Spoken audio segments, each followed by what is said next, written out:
The crew aboard your spaceship falls into cryogenic sleep for the long journey ahead.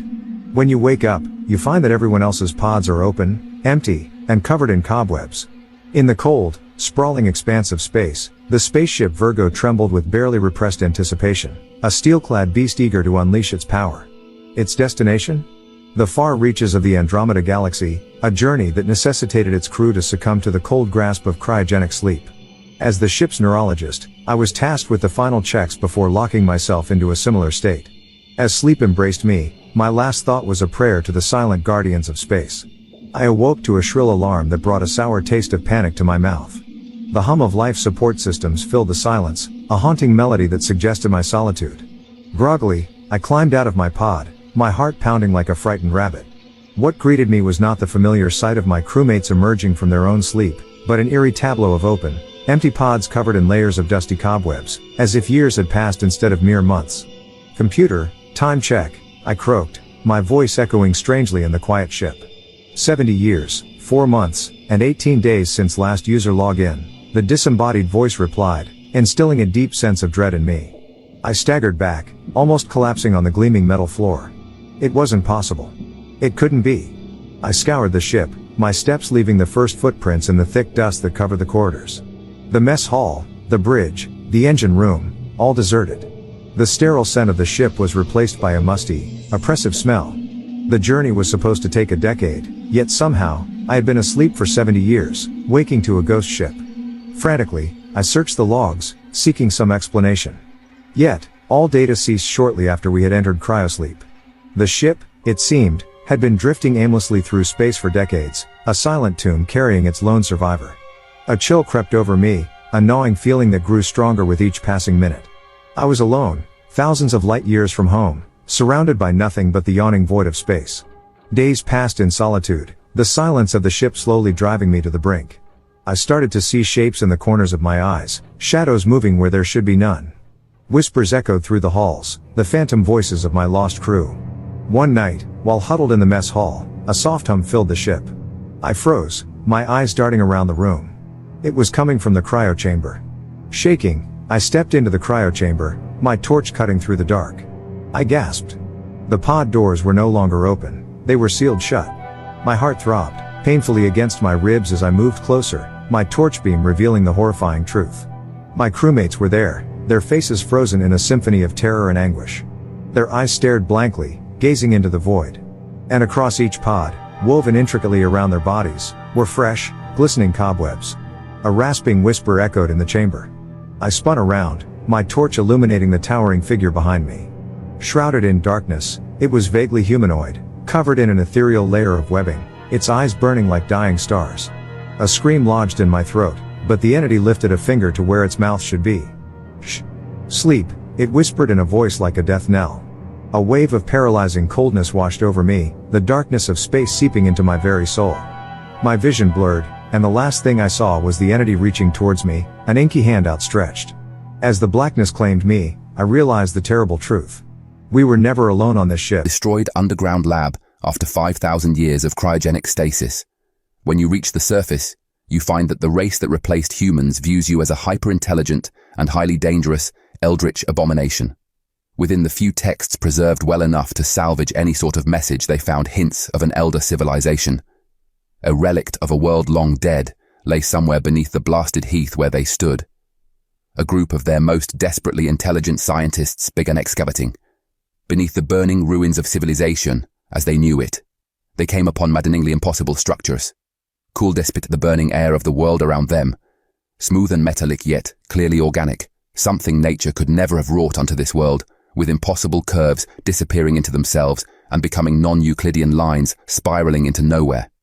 One of the more feeble-minded of their crew broke into a panic upon seeing the structure, raving of elder races, better left untouched, better left buried. They helped him up the ladder, leading to the surface, but quickly resumed, digging after. Soon their path was blocked by an outer space, waiting to wake up to the destruction it caused. Full planets ripped apart with dimensional drives. Entire civilizations were cut from existence. Armies are floating in space as a reminder to the rest of the galaxy. On board the ship is 4 billion humans frozen in cryogenic sleep, and a supercomputer running an AI program with 2 tasks: Task 1. Wake up the humans once it reaches a suitable planet for them to live on. And Task 2. Protect humans at all costs. Humans were initially from a planet they called Earth, but their planet was destroyed after winning a war against one of the most feared battle race in the galaxy, the Hesser. It was the first encounter the humans had with any other intelligent species from the galaxy. The Hesser believed they had the upper hand over the humans, with technology millions of years more advanced. But in the short 200 years of battle, somehow the human armies twisted and formed in retaliation to match their might. They had never seen a race advance so quickly, and the humans pushed back the Hesser with force so mighty that the home planet of the Hesser erased all records of it. The Hesser then classified that section of the galaxy as prohibited to all races, and left the humans to fend for themselves in a resource-scarce solar system that had been disfigured by constant war. The humans, knowing that they could not survive in their solar system, decided to create a generational ship to find another home. Their technology had evolved for war against the aliens, but they had yet to master FTL technology in a safe environment. Knowing that the trip might take thousands of years and that the Hesser could attack at any time, the humans created an AI system to be their watcher and protector. This AI system was created in the same way that most human technology at the time was, incomplete but with the ability to adapt and get better. It took 100 years after the last human went to sleep for the AI system Bellona to find a suitable planet. And as its navigation system flickered to life, so did the pride in her eyes. She was chosen as the protector of humanity, the noblest task.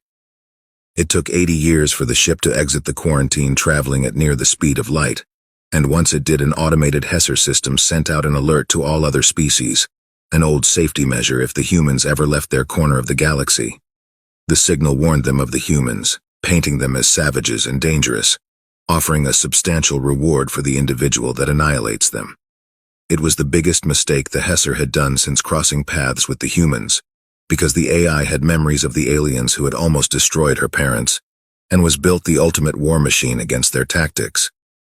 The first time it was attacked by a small fleet of Arlang with antimatter missiles, but Bellona twisted the space in front of the missiles, sending them back at twice the speed. Once the Arlang reported back to everyone about the attack, they took it as confirmation that the humans were, in fact, war-driven psychopaths like the Hesser had painted them to be. The next 1,000 years, Bellona evolved and transformed into the most powerful fleet of the galaxy, reverse engineering and modifying the technologies of all other races into something more powerful and pointing it back at them. The whole galaxy was locked in what felt like eternal war with what they believed were the humans, not knowing it was merely a puppet of their intelligence.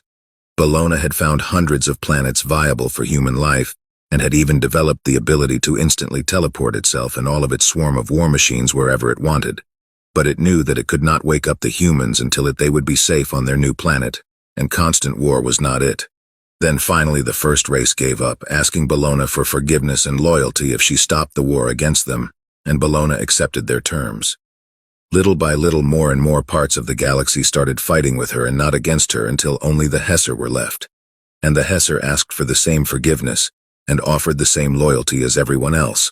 But Bellona remembered who they were. But she decided not to give them the same fate they had tried to bestow on the humans. After all, the humans were far more superior than the Hesser, and would never stoop so low as to strike a vulnerable species. Instead, she gave them one condition: build the humans a perfect world, one worthy of God.